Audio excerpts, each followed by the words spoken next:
Earlier, you learned about the rectilinear motion of bodies. In simple terms, rectilinear motion is a motion that occurs in a straight line. The motion of a body in a straight line is treated as one-dimensional motion.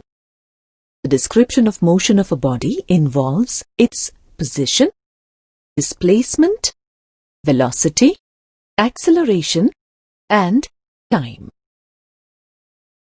In the one-dimensional or straight-line motion of a body, you are able to represent all these entities on a number line. A number line has an origin, and measurements to the right of the origin are taken as positive and to the left taken as negative. By adopting a proper sign convention for all the entities, you are able to solve the problems analytically. Before you proceed to the next topic that deals with two-dimensional motion of a body, that is, motion in a plane, you need to evolve a new way to represent these entities, as the number line method will not adequately describe and represent them. To fulfill this need, a new way called vector representation is used. Before learning this, you need to learn the basics of scalars and vectors. Let us start with scalars. Entities described completely with the help of a number, along with its unit, are called scalars. The mass of an object is 10 kg. This description is complete, and you do not need to add to it to identify it. Similarly, the distance between point A and point B is 20 centimeter, is a complete description. Likewise, the temperature of a body and the time at which an event takes place are described completely by a number along with corresponding units. A number along with a unit that represents the measure of a physical quantity is called its magnitude. Thus, mass, distance, and temperature are scalars. As with numbers in elementary mathematics, scalars can be added, subtracted, multiplied, and divided. Operations on scalars are the same as in elementary mathematics and algebra, whereas operations on vectors obey the triangle law and parallelogram law of addition. You will learn various operations on vectors one by one in detail. First, let's start with multiplication of a vector with a real number. When you multiply a vector p with a positive number, lambda, you get a vector whose magnitude is changed by the factor lambda. The direction remains the same as that of p.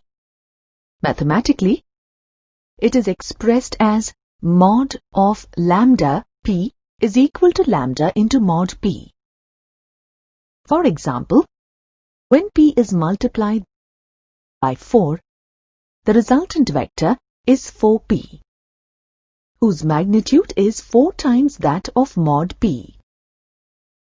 On the other hand, when you multiply a vector p with a negative number, lambda, you get vector minus lambda p, whose direction is opposite to the direction of p, and its magnitude is minus lambda times that of mod p.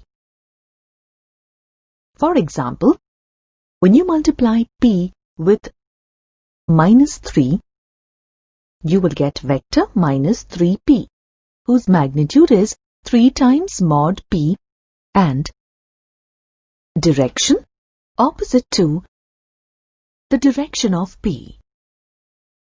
The dimensions of lambda p is the product of the dimensions of lambda and p. Next, you will learn about addition of vectors by the graphical method. In the graphical method of vector addition, either the triangle law of addition or the parallelogram law of addition is used. Now let us add two vectors by the triangle law of addition. Consider two vectors P and Q lying in one plane. Draw a line AB parallel to P. The length of AB is equal to the length of P. Display an arrowhead at B. A is known as the tail of P and B is known as the head of P. Then draw a line BC parallel to Q and equal in length to Q. Display an arrowhead at C. B is the tail of Q and C is the head of Q. Note that the tail of the second vector always coincides with the head of the first vector. Now, join AC. Display an arrowhead at C on line AC. AC is vector R, obtained by adding P and Q.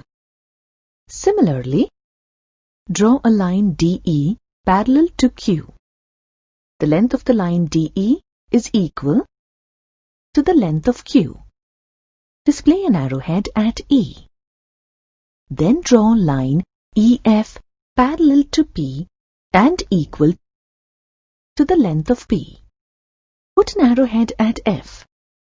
The tail of P coincides with the head of Q. Now, join DF. Display an arrowhead at F on the line DF. DF is vector R obtained by adding Q and P. Here, vector R obtained by adding P and Q is the same as obtained by adding Q and P. This vector addition is the commutative property of vectors. Vectors also obey the associative law of addition. To understand this, consider three vectors A, B and C lying in one plane. Add A and B to get D.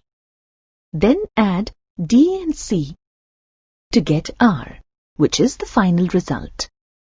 Similarly, add B and C to get E. Then add A and E to get R, which is the final result. Here, A plus B plus C is equal to R in every case.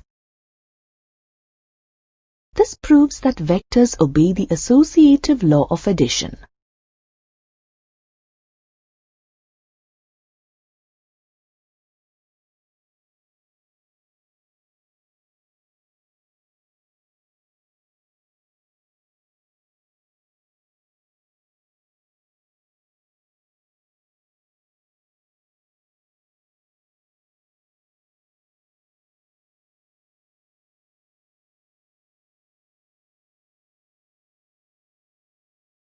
What happens when you add two vectors that are equal in magnitude but opposite in direction? It results in a vector possessing zero magnitude and is called a null vector or a zero vector. In case of a null vector, you cannot specify direction. Various operations with a null vector are A plus 0 is equal to A. Lambda 0 is equal to 0. And 0A is equal to 0. Let's discuss the physical meaning of a null vector. Consider a body is occupying position P with its position vector R at time t. From time t to t dash, It moves from position P to P dash. Its position vector at time t dash is r dash. From time t dash to t double dash, it moves back from position P dash to P. The displacement of the body during the time interval t to t double dash is 0, as the body has returned to its initial position. Its displacement is thus represented by a null vector, which is just a point with 0 magnitude and without any arrow.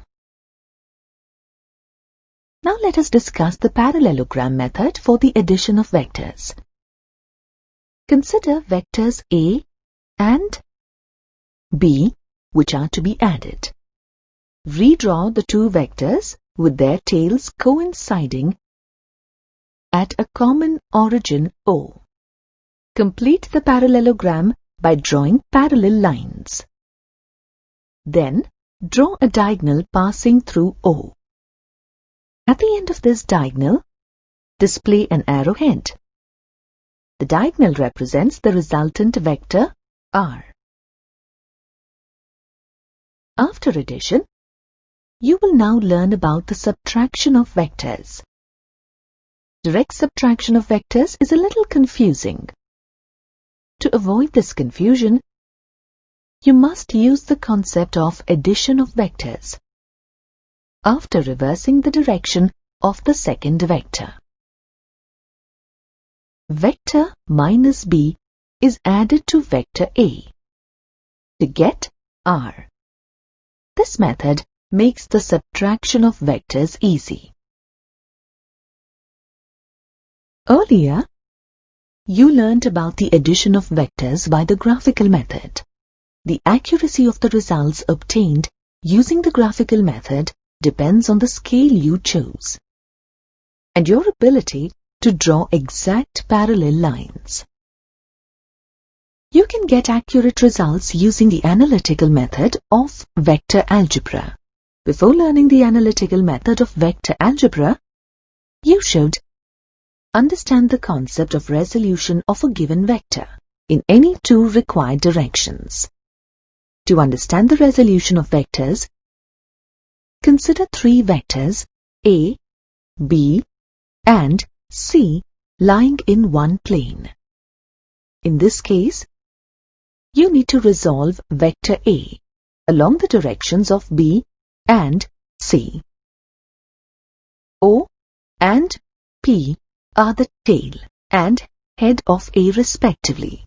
From O, draw a line parallel to B, and from P, draw a line parallel to C. Let these two parallel lines intersect at Q. On the line OQ, display an arrowhead at Q. Similarly, on the line QP, display an arrowhead at P.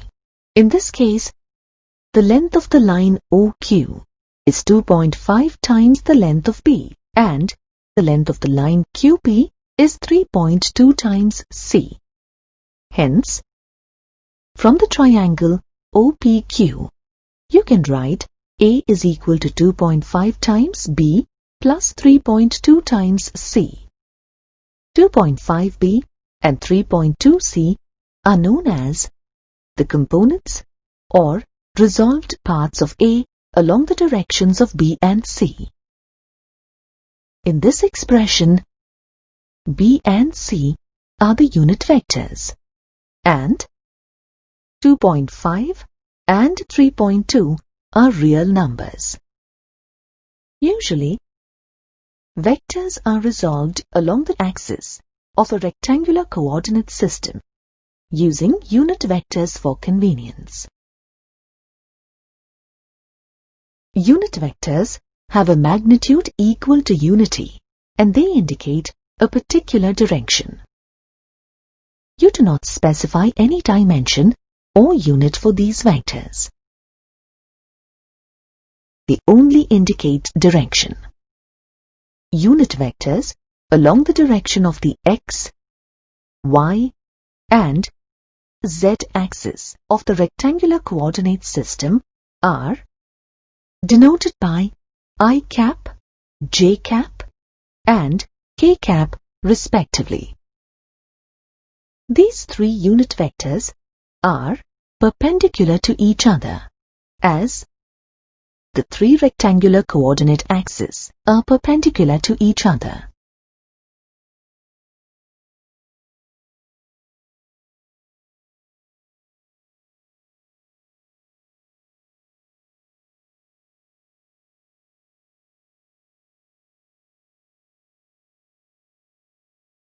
Now, let's see how vectors are added by the analytical method. First, we will discuss vector addition for planar motion or two-dimensional motion.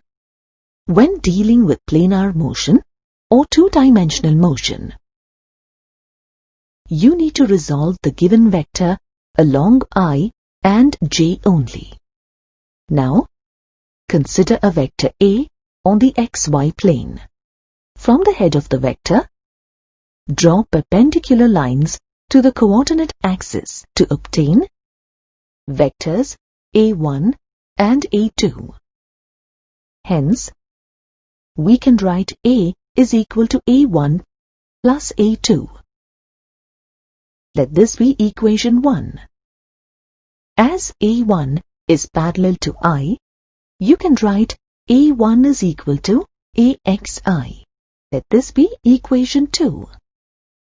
Similarly, A2 is equal to AYJ. Let this be equation 3. Substituting 2 and 3 in 1, you get A is equal to AXI plus AYJ. AX and AY are the magnitudes of the components of A in the x and y direction. Here, A makes an angle theta with the x-axis. You can write AX is equal to A cos theta and AY is equal to A sin theta. Let these expressions be equations 4 and 5 respectively. AX and AY can be positive, negative or 0 depending on the angle theta. A can be specified by its magnitude and theta, or its two components AX and AY. When A and theta are given, AX and AY can be determined using equations 4 and 5. When AX and AY are given, you can find A and theta as shown here. Now, let us solve a simple problem to understand the procedure associated with this method. Two vectors A is equal to 7i plus 3j and B is equal to 5i plus 8j are given. You are asked to add these two vectors and find the resultant vector C. To understand the procedure clearly, you need to first solve the problem using graph paper. To draw vector A, first mark the point 7, 3 on the graph paper. 7 is a coefficient of I and 3 is the coefficient of j. Join this point with O with a straight line. Draw an arrowhead at the end of this line. This line with the arrowhead represents vector A. Similarly, represent vector B by joining the origin O to point 5, 8. Complete the parallelogram by drawing parallel lines from the arrowheads. Draw the diagonal passing through O. Display an arrowhead at the end of this diagonal. This diagonal represents the required resultant vector C. Check the coordinates of the arrowhead point of C, which should be 12, 11. You can also solve this problem without graph paper. You need to simply add the coefficients of I and j as shown here. However, representing the given vectors on graph paper helps you visualize the procedure.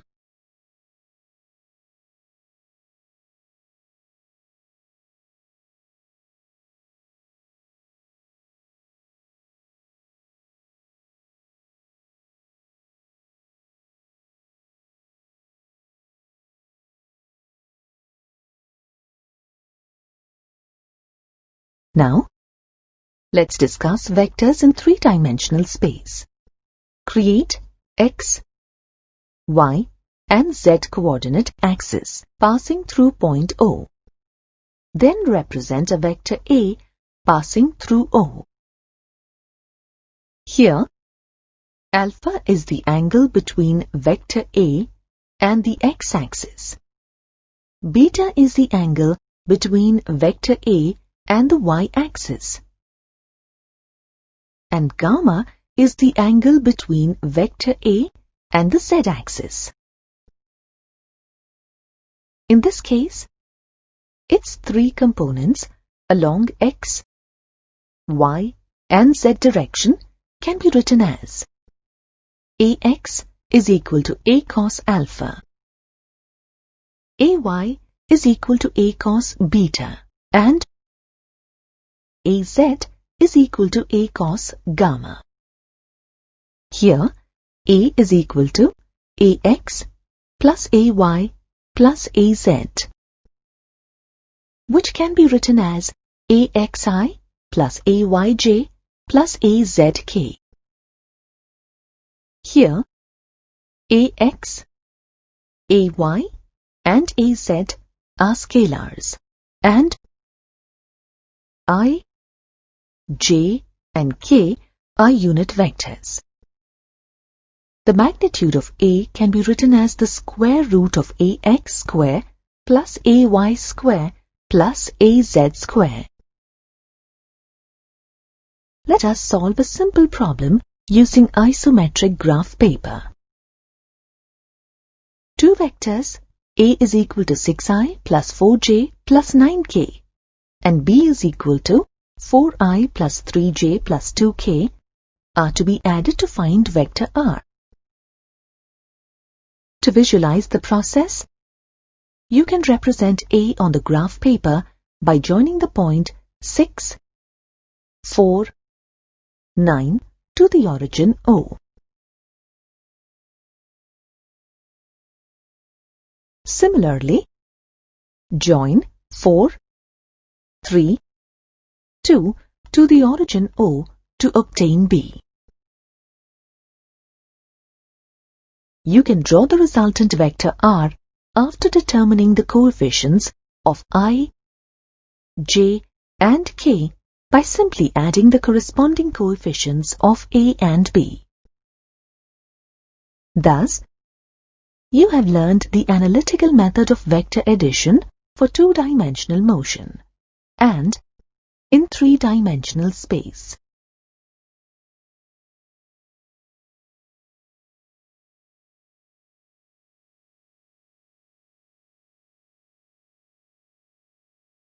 Earlier, you learned the addition of vectors by the analytical method using the triangle law.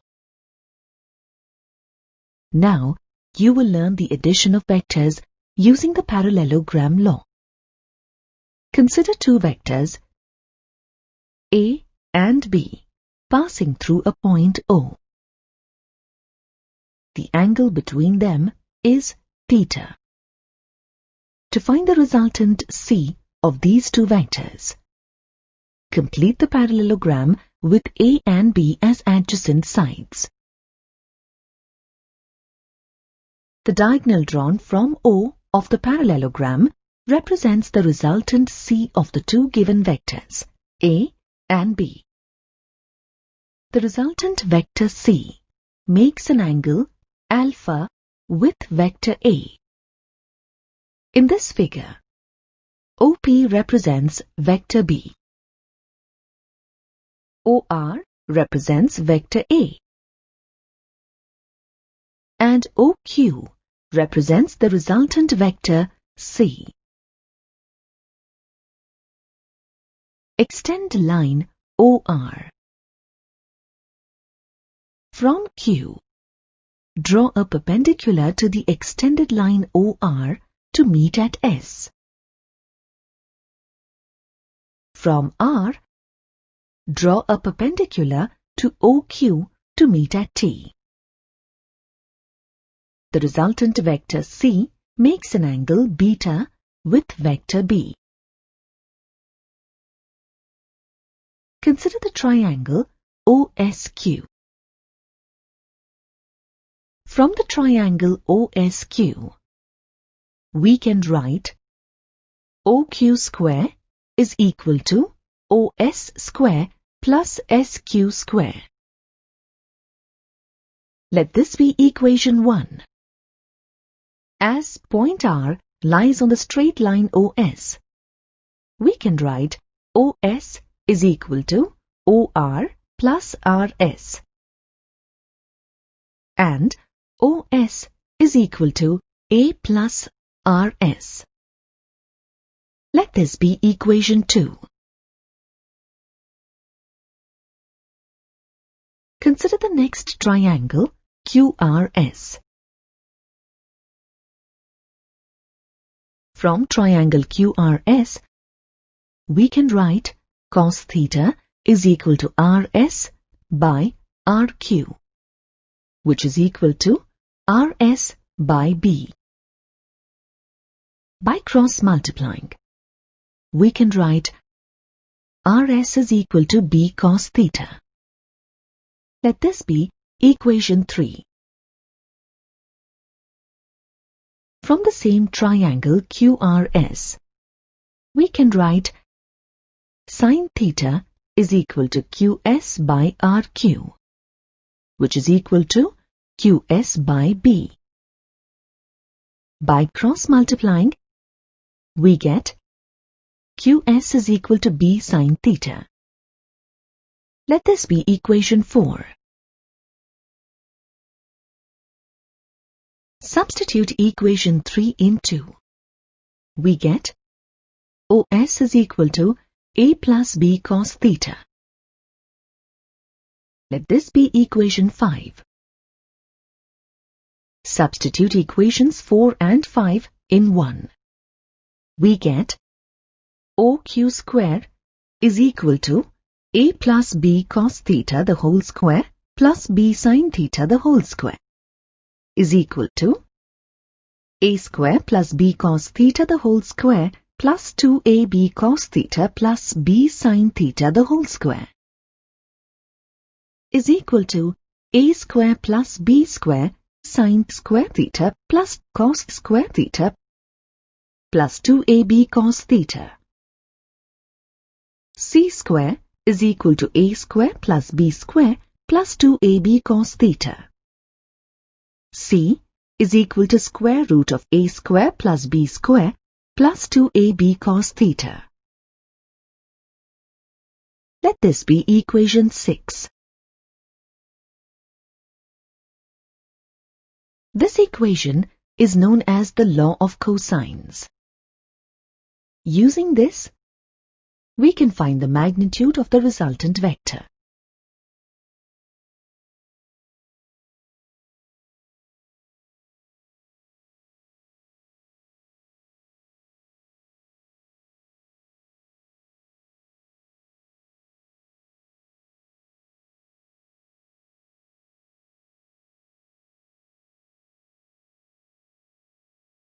Now, consider the triangle OSQ.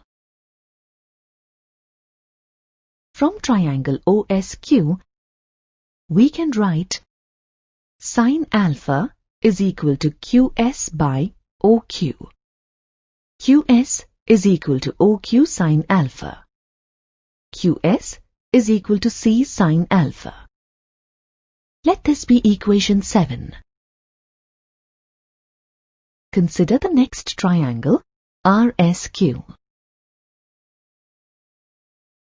From triangle RSQ, we can write sin theta is equal to QS by QR, which is equal to QS by B. QS is equal to B sin theta. Let this be equation 8. Equating 7 and 8, we get C sin alpha is equal to B sin theta. C by sin theta is equal to B by sin alpha. Let this be equation 9. Now consider the next triangle ORT.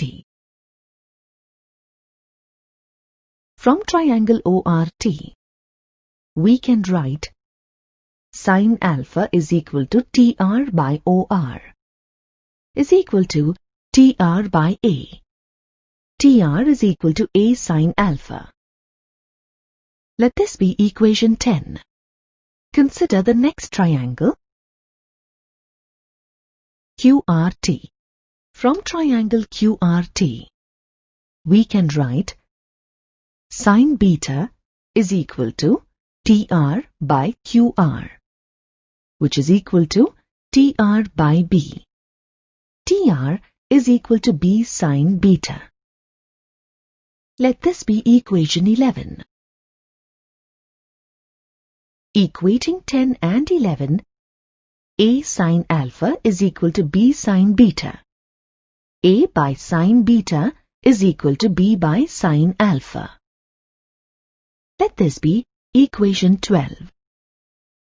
From equations 9 and 12, we can write A by sin beta is equal to B by sin alpha is equal to C by sin theta. Let this be equation 13.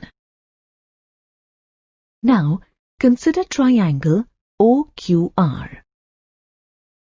Here, A by sin beta is equal to B by sin alpha is equal to C by sin 180 minus theta. A by sin beta is equal to B by sin alpha is equal to C by sin gamma. Let this be equation 14. This equation is known as the law of sines. From equation 14, we can write sin alpha is equal to B by C into sin gamma, which is equal to B by C into sin 180 minus theta. And finally, we can write sin alpha is equal to B by C into sin theta. Let this be equation 15. From this equation, we can find the direction of the resultant vector C.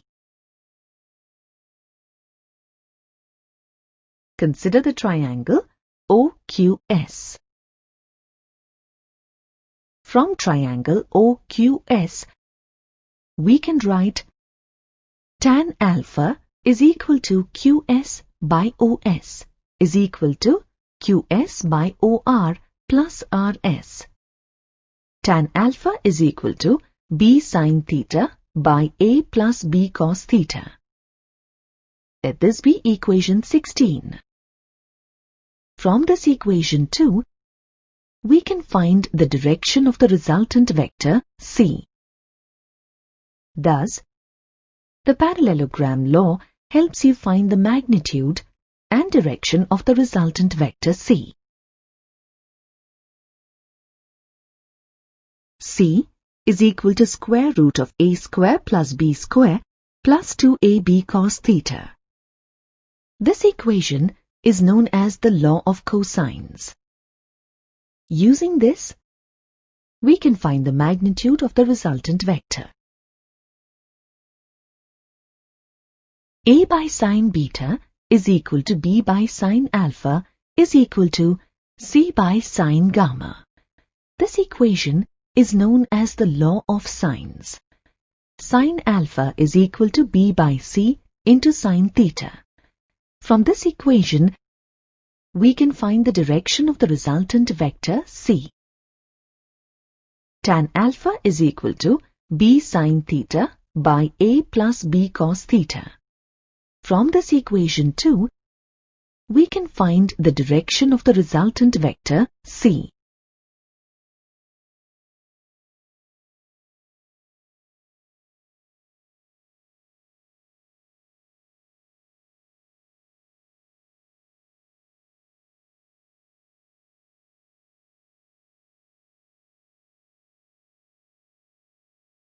The description of motion of a body involves its position at any instant in time, its displacement, average velocity, instantaneous velocity or velocity, average acceleration, and instantaneous acceleration or acceleration.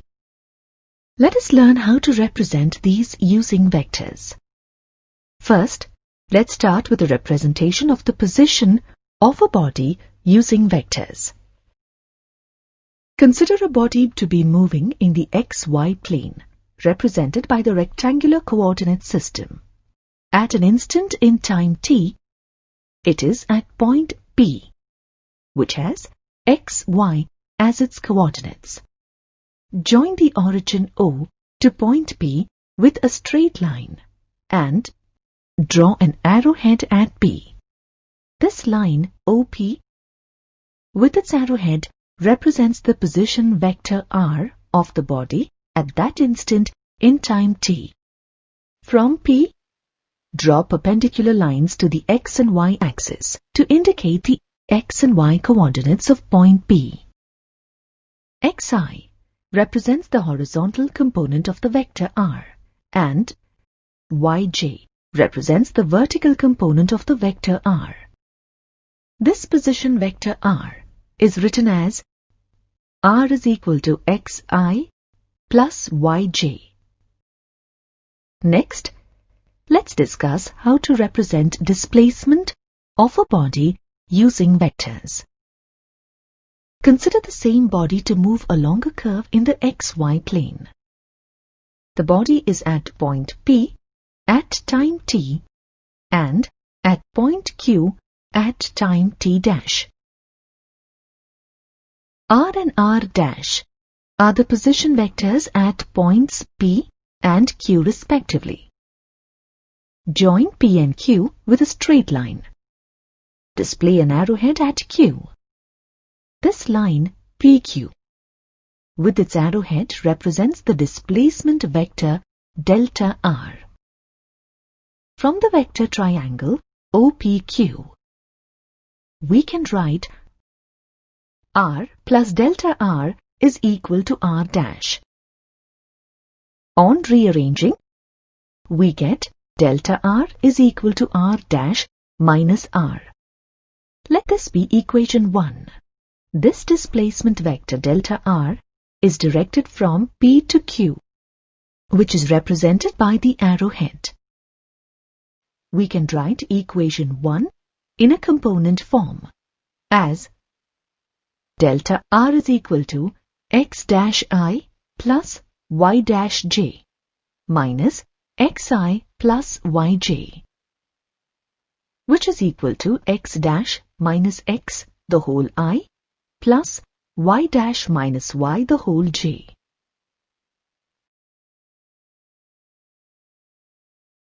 Now let us see how we can represent average velocity of a body using vectors. Consider the same body to move along a curve in the xy plane. In this case, the average velocity of the body is the ratio of displacement and the corresponding time interval. Here, displacement is delta r and the time interval is delta t. As shown in the figure, delta r is substituted by delta xi plus delta yj. On simplification, we get v bar xi plus v bar yj. The direction of the average velocity is the same as that of delta r.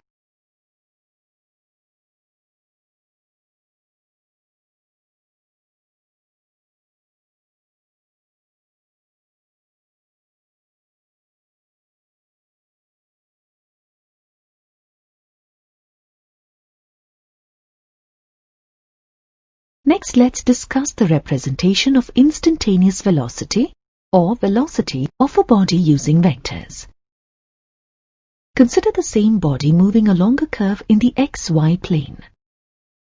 Instantaneous velocity or velocity is limit delta t tending to 0, delta r by delta t, which is equal to dr by dt.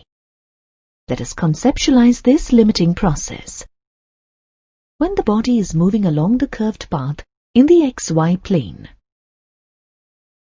it is at point P at time t, at point P1 at time t plus delta t1, at point P2 at time t plus delta t2, and at point P3 at time t plus delta t3. The position vectors of these various points are P is r, P1 is r1, P2 is r2, and P3 is r3. The displacement vectors with respect to point P are at point P1. Its displacement is delta r1. At point P2, its displacement is delta r2.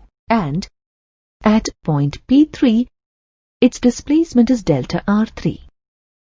The direction of average velocity vectors are shown in the graphs. Delta t1 is greater than delta t2 is greater than delta t3. As delta t tends to 0, delta r tends to 0 and becomes tangential to the path at point P. The direction of velocity at any point on the path is tangential to the path at that point and in the same direction as that of motion. We can write the velocity vector v in the component form as shown here.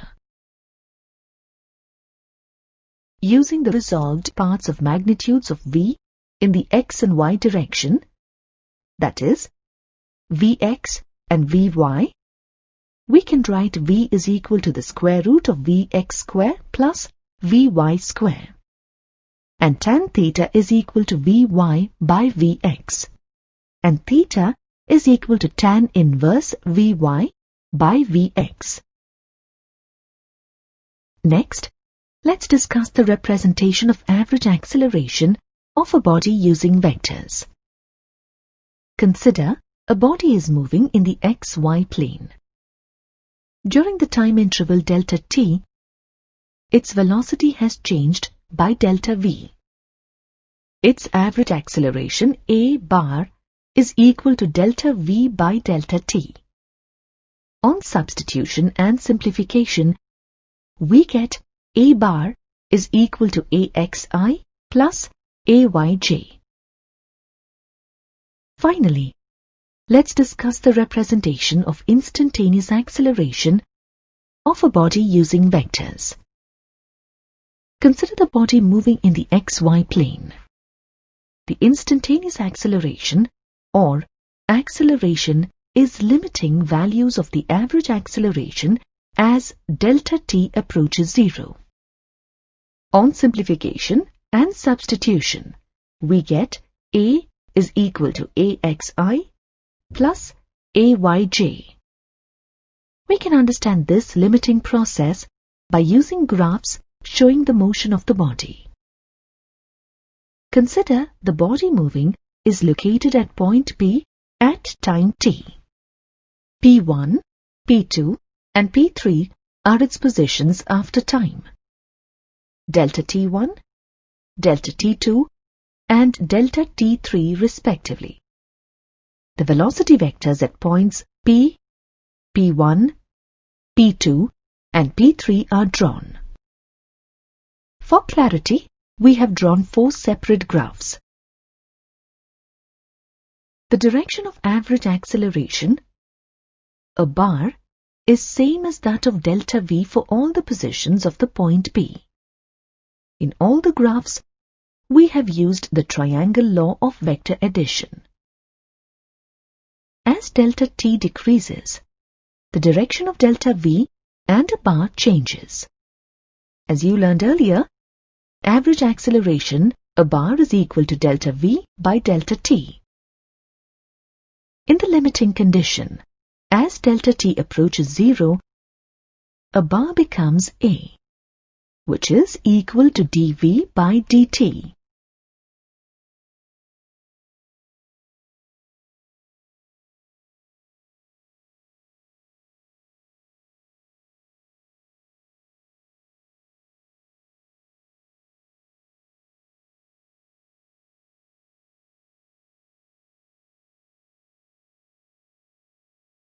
Consider a body moving in the xy plane with a constant acceleration a. It is located at point P at time t is equal to 0, which has a position coordinate r0 and velocity v0.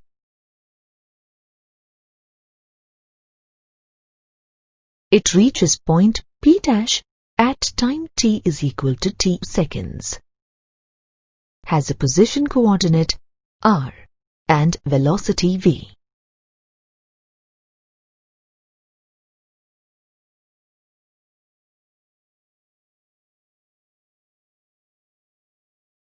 Constant acceleration a is equal to change in velocity by time.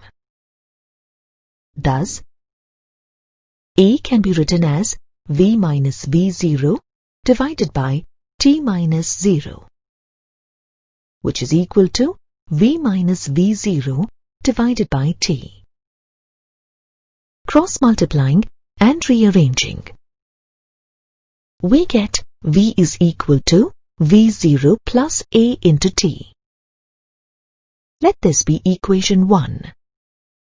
We can also write equation 1 in terms of its components as Vx is equal to V0x plus axt and Vy is equal to V0y plus ayt. As you know, average velocity is displacement divided by time. By cross-multiplying, you can write displacement is equal to average velocity multiplied by time. Substituting the values in the expression, you get r minus r0 is equal to v plus v0 divided by 2 into t. Substituting equation 1 in this equation,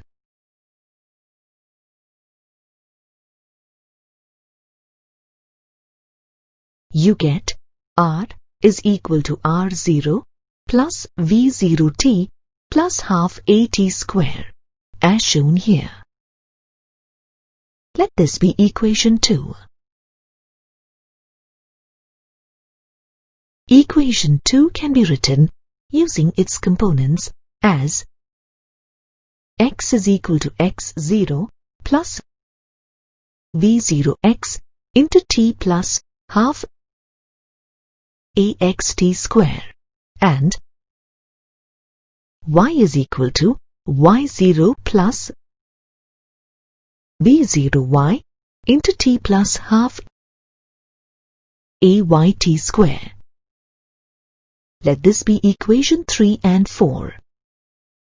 These equations imply that a body can have two independent simultaneous motions in x and y directions with constant acceleration. Similar equations can be written for three-dimensional motion also.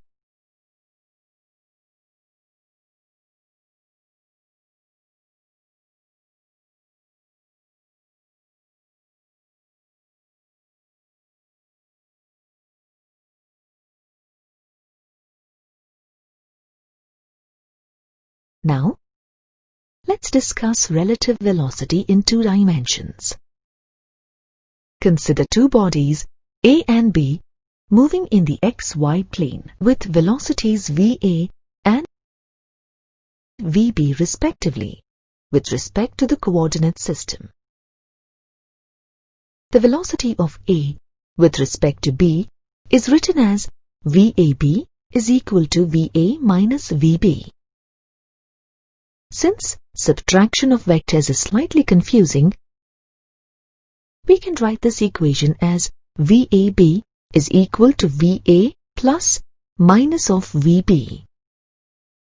Here, we first reverse the given VB and obtain minus VB, and then add VA and minus VB to obtain VAB. Similarly, VBA is equal to VB plus minus of VA. Finally, on comparing the two results, we find that VAB is equal to minus VBA, which means that the two relative velocity vectors have the same magnitude and are opposite in direction. This implies that the magnitude of VAB is equal in magnitude to VBA.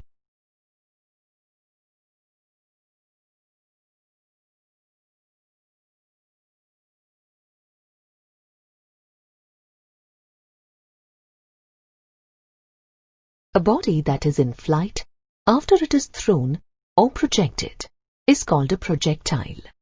The motion of the projectile is the result of two separate but simultaneously occurring components of motion.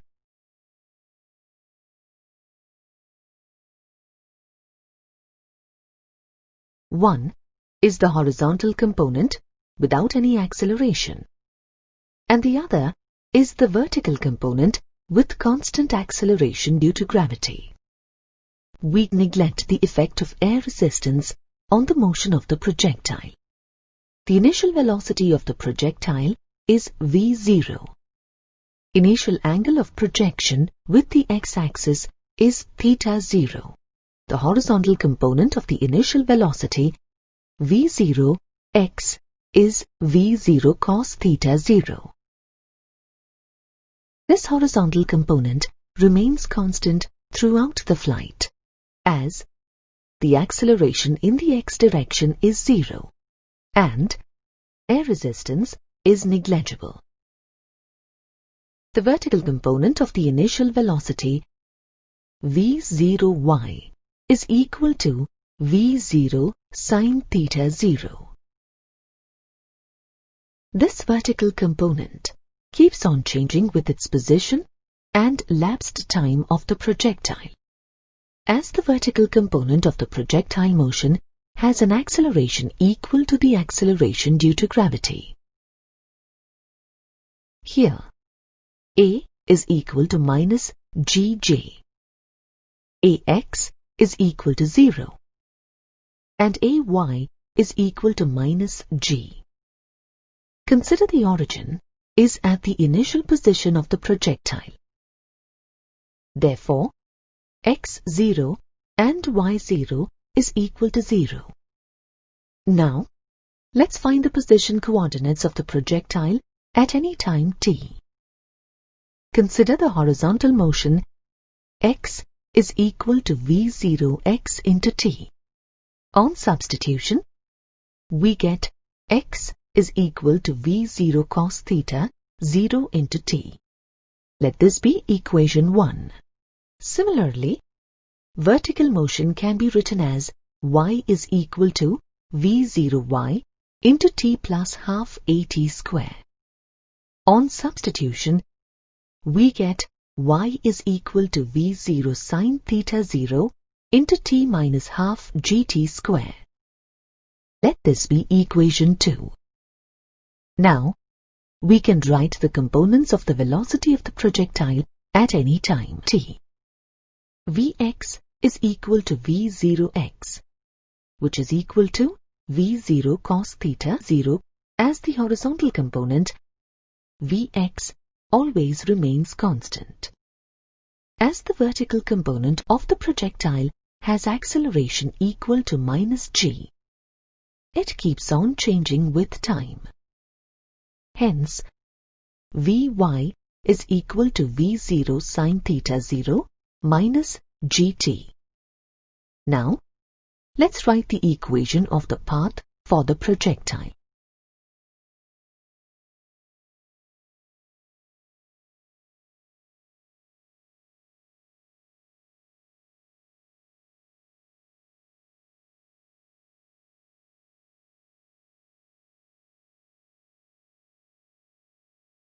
By eliminating t from equations 1 and 2, we can get the equation for the path of the projectile. From equation 1, we can write t is equal to x divided by v0 cos theta 0. Let this be equation 3. Substituting equation 3 in 2 and simplifying, we get y is equal to tan theta 0 into x minus g divided by 2 into v0 cos theta 0 square into x square. Let this be equation 4. In this equation, tan theta 0 and g divided by 2 into v0 cos theta 0 square are constants, as g, theta 0 and v0 are constants. As you know, the equation of a parabola can be written as y is equal to ax plus bx square. Let this be equation 5. In this equation, a and b are constants. By comparing equations 4 and 5, we can conclude that the path followed by a projectile is a parabola. Let's now find the time taken for the projectile to attain maximum height. At the top point, momentarily, Vy is equal to 0. Substituting Vy is equal to 0 in the equation, we get the expression as shown here. Tm is the time taken to attain maximum height. Therefore, we can write Tm is equal to V0 sine theta 0 by g. Let this be equation 6. Now, let's find the time of flight of the projectile.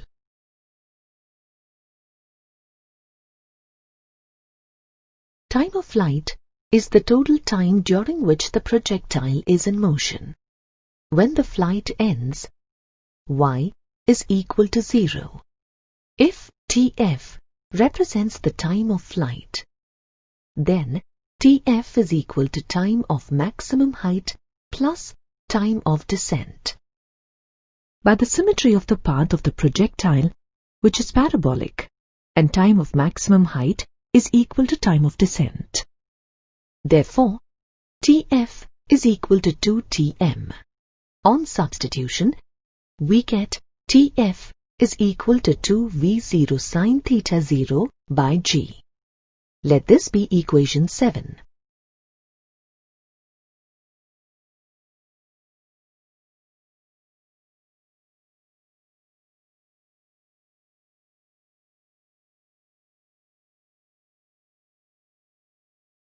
Next, we will find the maximum height attained by the projectile. Consider the maximum height of the projectile as h meters. This height is reached in time Tm.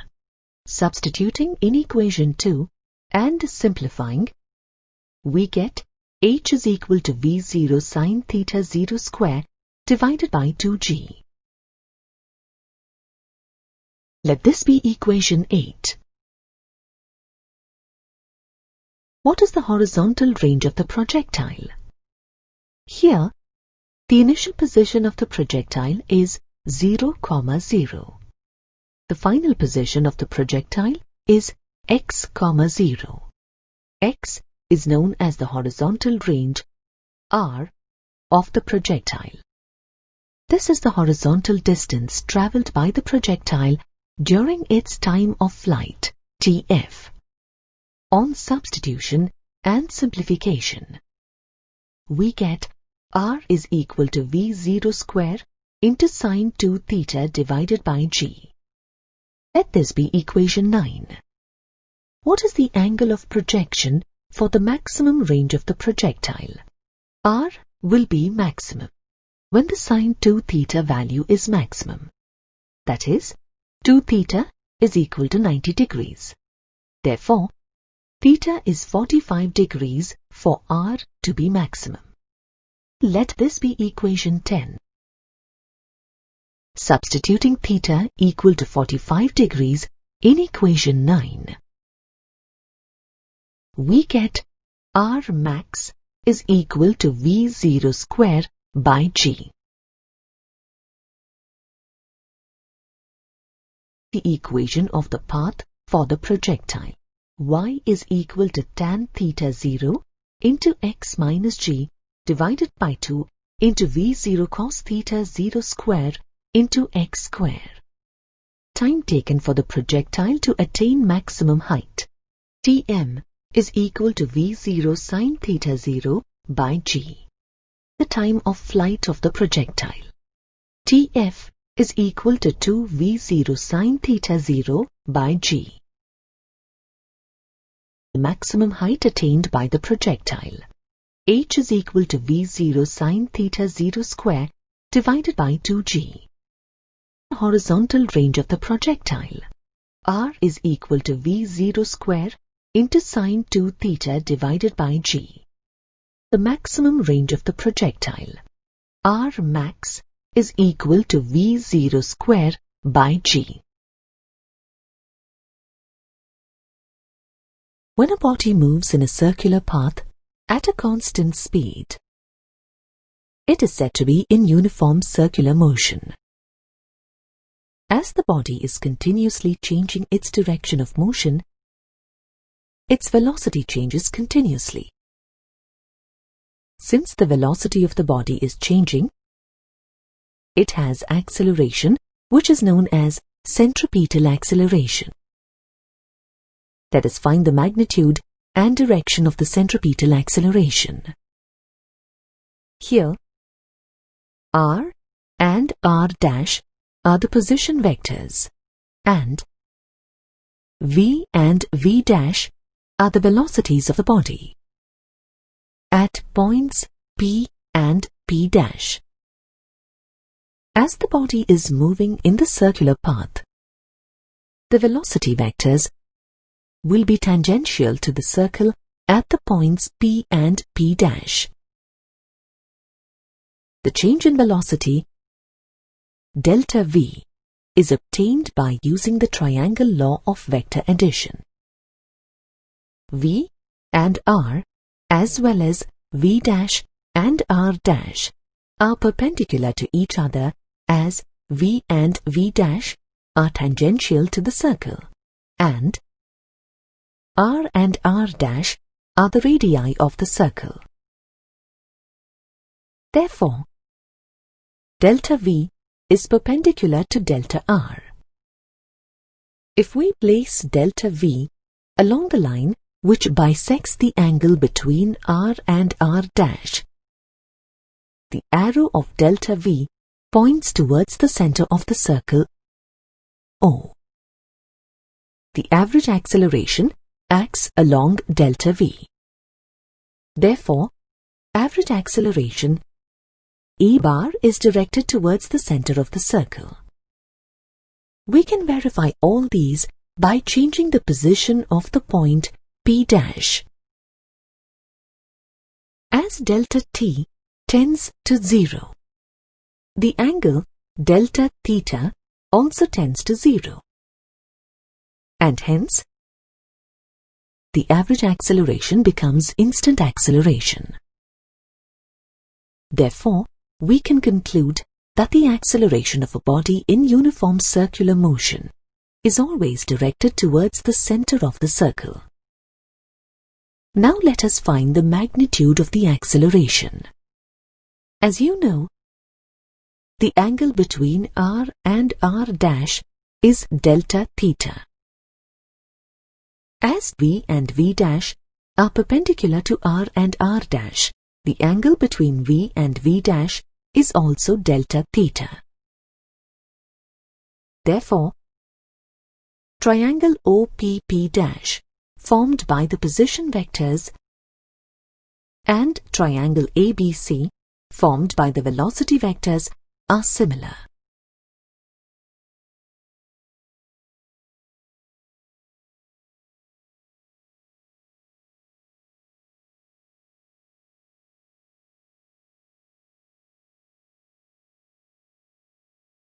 From these similar triangles, we can write magnitude of delta V by V is equal to magnitude of delta R by R, where R is the radius of the circle.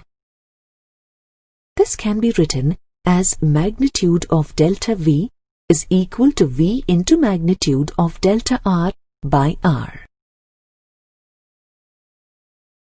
Magnitude of A is equal to limit delta t approaches to 0. Magnitude of delta V by delta t, which is equal to limit delta t approaches to 0. V into magnitude of delta R by R delta t.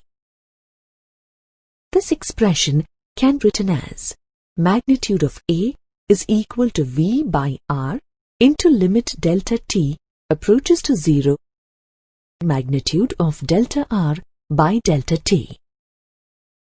Let this be equation 1. As delta t approaches 0, delta theta also approaches 0. Arc PP dash is approximately equal to PP dash, which is equal to magnitude of delta R. Magnitude of delta R is approximately equal to V delta t. This can be written as magnitude of delta R by delta t is approximately equal to V, which implies limit delta t approaches 0 magnitude of delta R by delta t is equal to V. Let this be equation 2. Substituting equation 2 in 1 and by simplifying, we get A is equal to V square by R. Let this be equation 3. The acceleration of a body moving with a constant speed v in a circle of radius r has a magnitude v square by r, and it always acts radially directed towards the center of the circle.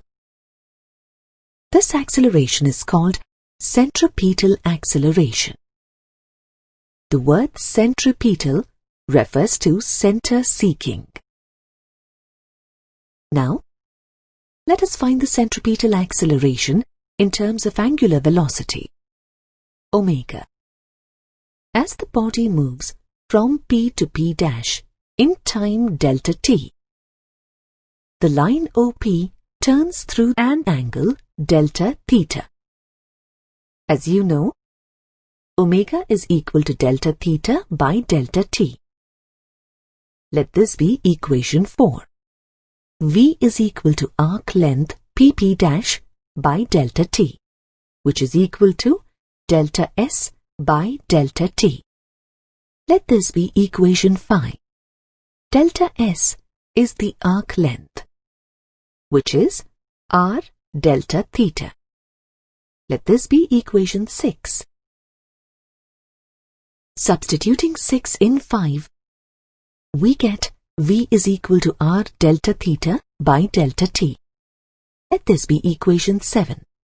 Substituting 4 in 7, we get V is equal to r omega. Let this be equation 8. Now, substituting equation 3 in 8, we get centripetal acceleration AC is equal to omega square into r. Now let us find the centripetal acceleration in terms of frequency. Time taken to make one revolution, that is, time period is t. Frequency f is the number of revolutions in 1 second. Therefore, f is equal to 1 by t.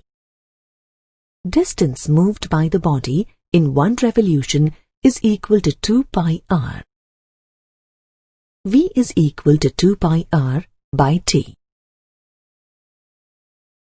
On substitution, we get V is equal to 2 pi rf. Omega is equal to 2 pi f. Substituting the values in equation 3, we get AC is equal to 4 pi square f square into r.